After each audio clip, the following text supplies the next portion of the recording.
Hey guys, Brett Weiss here. Welcome to another video. I want to show you guys the Houston Arcade Expo swap meet. I did a walkthrough. I saw a ton of cool stuff. Now the Houston Arcade Expo is different than any other convention. It's basically a weekend-long party with tons of live music, stays open super late, and there's a lot of partying going on and everybody's having a blast, a lot of laughs. It's just a great big weekend-long hangout and I had so much fun. And what's interesting about the show, one of many interesting things about this show is the Saturday morning swap meet. It's an annual tradition. It's out in the parking lot, it's free to attend, and it's free to set up. And there's actually more games at the swap meet typically than there are in the actual vendor's room at the convention itself. Kind of an interesting quirk of this convention. So I did a walkthrough of the swap meet, and I want you guys to watch this. Just keep an eye out for any interesting things you see that I don't mention in the video. Pop up in the comments and let me know what you saw.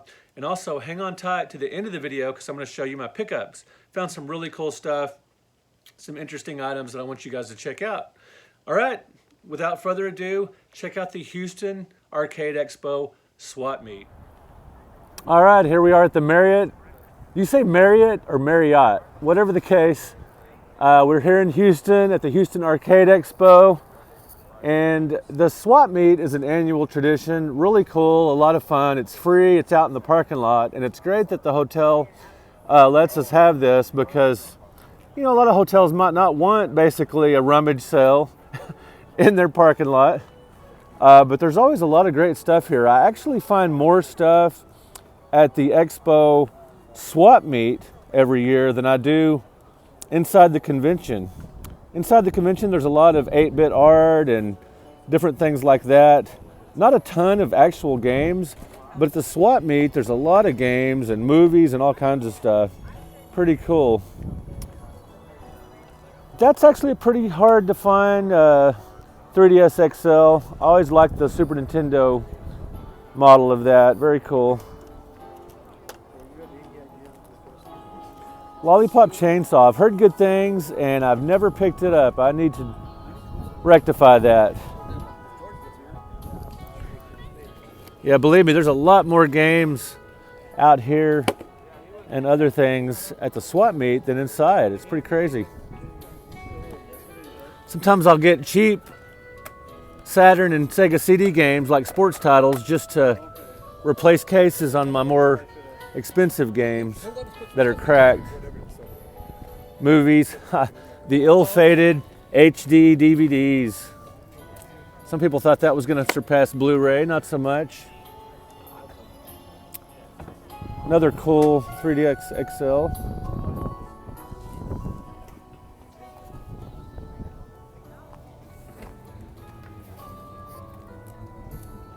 Oh, the Last Starfighter on Laserdisc. How much is that, sir? 10? Set it aside for me, I'll get it. All right, thanks.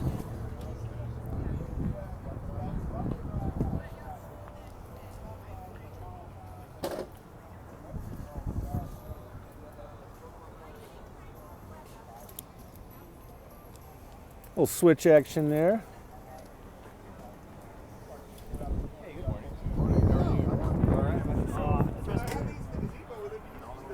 Had a good time at the show yesterday. Rolled in around 11 and I was at my booth from like noon to 10 last night. Kind of crazy hours, but had so much fun talking to people and meeting Sam Jones, aka Flash Gordon.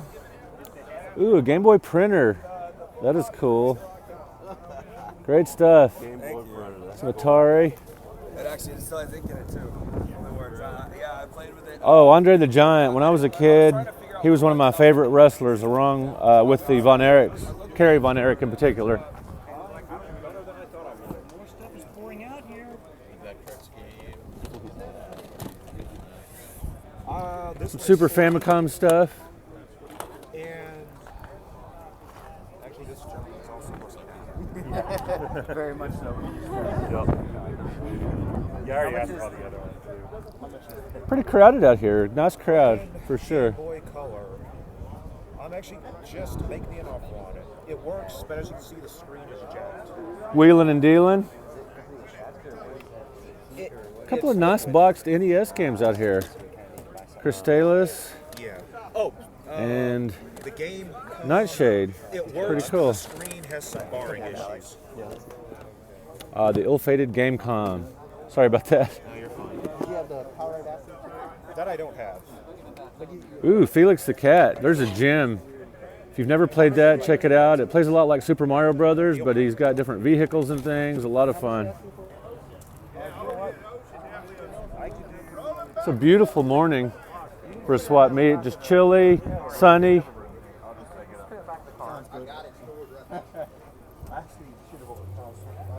Ghoul Patrol. Not bad, not bad. Bubsy, what could go wrong? Oh, check it out, guys. It's the 3DO version of Not Trap. Usually people associate that with the Sega CD. Pretty cool to see the 3DO version.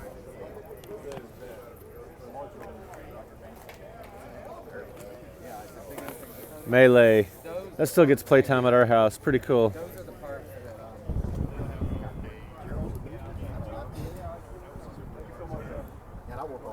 Neo Geo. I've seen quite a bit of Neo Geo stuff out here. I want to show you guys this. It's really kind of a cool subset of collecting the arcade manuals. And I love this Cubert one because the cover is so colorful. If you look inside, you know, it's just, you know, if you're a techno person, I guess that's pretty cool. But I like it just for the cover. That is awesome. Ah, Super Pac-Man. Very underrated Pac-Man game. One of my favorite maze titles. Let's go over here real quick, guys, because I want to show you Boot Hill. Midway's Boot Hill, this old, wow, arcade classic. I remember seeing this in the arcade back in the 70s. Pretty cool. Hey, hey, hey, what do you say? Hey, what's going on? Okay, tell me who you are and why you're here, if you don't mind. Okay, here's the story. Yes. So, Is this going to be quick? no, it's going to take forever, but I'm Russell with the and Russell. I'm admiring this beautiful Boot Hill here. Right. So you came here to admire an old, dusty Boot Hill. Yes, absolutely. All right, man. We'll enjoy the show. Yeah, you too. Thanks.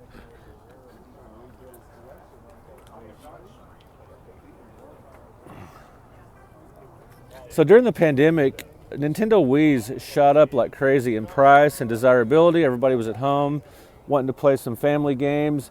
And I've learned recently that they're in very, not in demand so much anymore, and they're very common and easy to find. I tried to sell I had a couple of extra Wii's, and I tried to take them to a video game store and sell them recently, and they offered me about $10 a piece.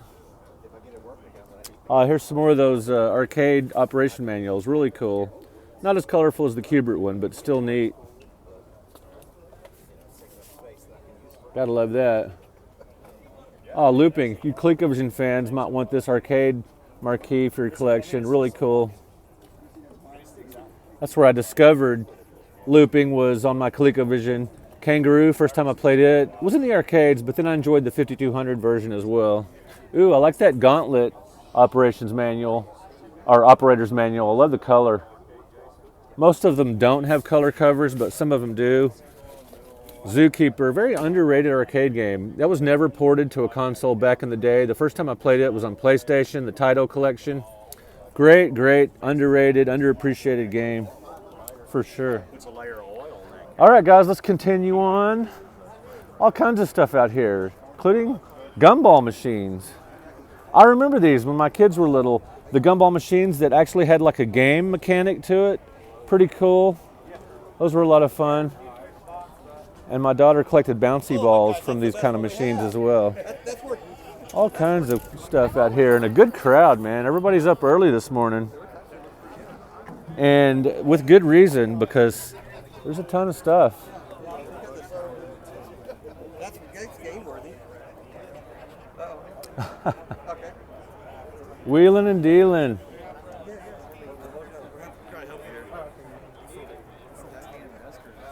I really like this booth over here. They've got cars and records and all kinds of stuff.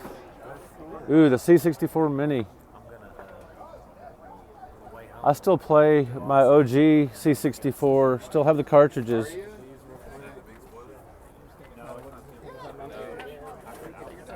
gotta love it when you can pick up a Beach Boys tape and some Grand Theft Auto on the same table. That is awesome. Scrabble Flash. Ooh, some good N64 titles here.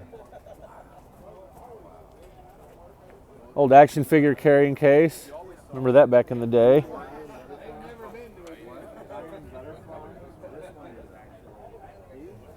Not bad, guys, not bad. What do we got here? This is a J.C. Penney catalog. Oh, that's cool. See your childhood. Just nostalgia. Here you go. Boy, no kidding. That is so cool. Awesome. Got some comic books, got records. The other part of this amulet, I think we're separated it, but he buys all those and you throw in a free chicken dinner. The Wales. A lot of great records in here. They had a bunch of Kiss ones, but some guy beat me to them. I've got them, but still, he beat me to it. But you can't have the tub. My wife said I had to bring the tub back. I love this old Pac-Man puzzle. That's all the, Not sure I'd want to put it together. It might be a little tedious, but it looks cool.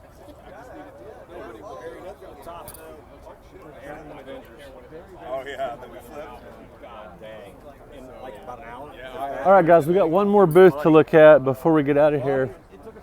This guy was the last one to set up, and he's closest to the hotel, which is kind of funny. I guess if, you know, not that funny, I guess.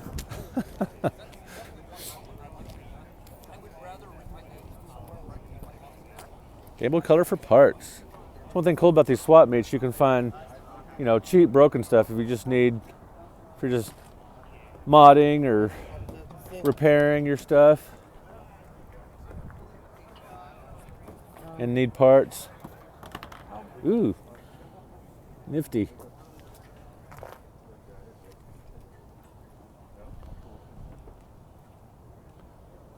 All right, guys, there we go. I guess I better find some breakfast and then get inside and get my table. All right, here we go. You might have noticed this in the video. I actually saw this while I was recording and had the guy set it aside for me. The Last Starfighter on Blu-ray. I love this film. It is so much fun. Yeah, the plot is a Star Wars knockoff, but it's a great video game movie. One of the best video game movies, and it's got the awesome Catherine Mary Stewart. Love her. She's a great social media presence. If you want to follow her, she's really cool. She posts a lot about The Last Starfighter. Great film. Now, you guys have probably seen the Jeff Robin books on how to win at Nintendo games. You may not have seen this Sega Genesis book. It's a lot less common. Also includes tips on TurboGrafx games. Pretty cool. This I did not have in my collection. Now I do, and I got it for just $1 at the swap meet.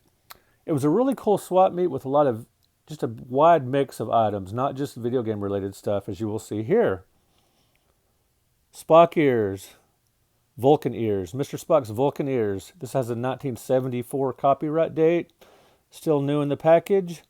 This was produced during when Star Trek was on reruns. You know, it wasn't produced during the middle of the show. You know, it was late 60s show, but these were produced when the reruns were on TV. The show actually got more popular, you know, in syndication than it was, you know, when it was new. It got canceled after 3 seasons. It was almost just a 2-season show. Anyway, I got this Vulcaneer set for $5. What a bargain.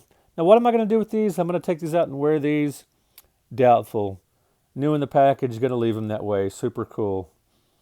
Here's the paper they had for me at my booth at the show. Just wanted to show you guys that. Anyway, back to the finds at the swap meet. Kiss Unmasked. I got several Kiss albums at the swap meet. There was this one guy there selling records for very reasonably priced. This was just $12. And Kiss Alive 2 was $12.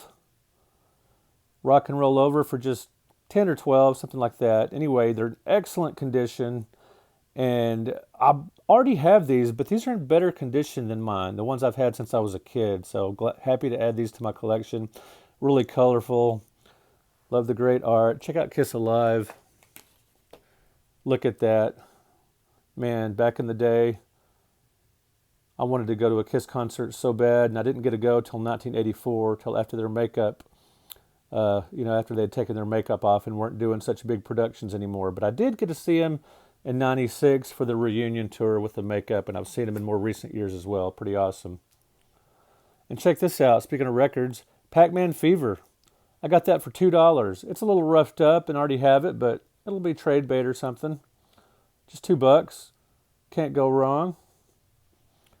And check it out. So at the swap meet, a guy was selling a DVD of Flash Gordon, and I got Sam Jones to sign it. The DVD was just $3, and he signed it for free because we had already worked out a book trade earlier, as you guys know that had watched the video. I traded him one of my 100 greatest books for a poster. And last, and maybe least, if you're not really into this kind of thing, I got all these cars. Yep, Houston Arcade Expo swap meet has all kinds of stuff, not just video games. And these cars just cost me $2 each. Really good deal.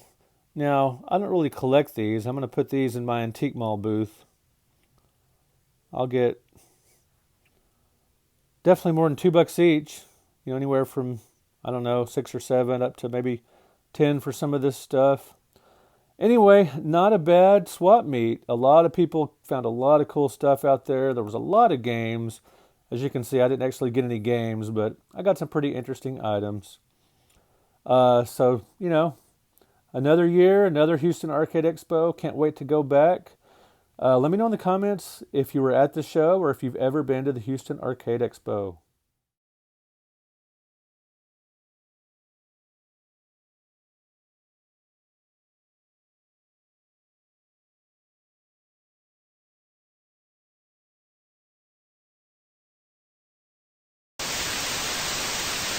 If you're a fan of my work, you might want to consider supporting me on Patreon.